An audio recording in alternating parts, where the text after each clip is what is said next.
স্বামী স্ত্রীর জন্য একই সাথে ঘোরা হচ্ছে দুটি কবর। স্বামীর মৃত্যুর শোক সইতে না পেরে মাত্র আধা ঘন্টার ব্যবধানে মৃত্যু হল প্রিয়তমা স্ত্রীরও। এখন ৩৫ বছরের সংসার শেষে একই সাথে চিরনিদ্রায় শায়িত হবেন স্বামী স্ত্রী। হৃদয় বিদারক ঘটনা ঘটেছে মেহেরপুর শহরের পেয়াদাপাড়ায়। একসাথে জীবন কাটানোর অঙ্গীকার হয়তো এভাবেই সত্যি হয়। মর্মান্তিক এই ঘটনায় গোটা এলাকায় নেমে এসেছে শোকের ছায়া। একসাথে দুজনের পথ চলার এমন আকস্মিক সমাপ্তি মেনে নিতে পারছেন না কেউই।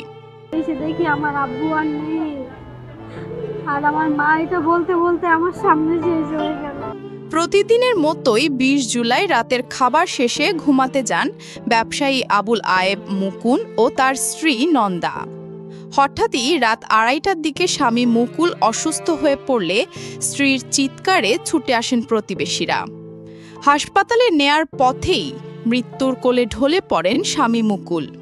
স্বামীর এই আকস্মিক মৃত্যু সইতে না পেরে না ফেরার দেশে পাড়ি জমান স্ত্রী নন্দা। বাবা মায়ের এমন চিরবিদায়ে বাকরুদ্ধ হয়ে পড়েন সন্তান ও স্বজনীরা।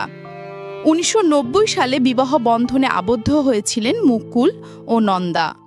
তাদের ভালোবাসার সংসারে আলো হয়ে এসেছিল ৩ কন্যা সন্তান। ৩ কন্যা সন্তানই বিবাহিত। এই দম্পতি কখনো অসুস্থ ছিলেন না।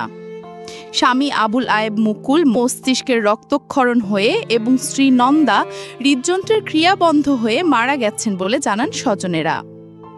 গোরখোরদের কণ্ঠেও বিষাদের সুর।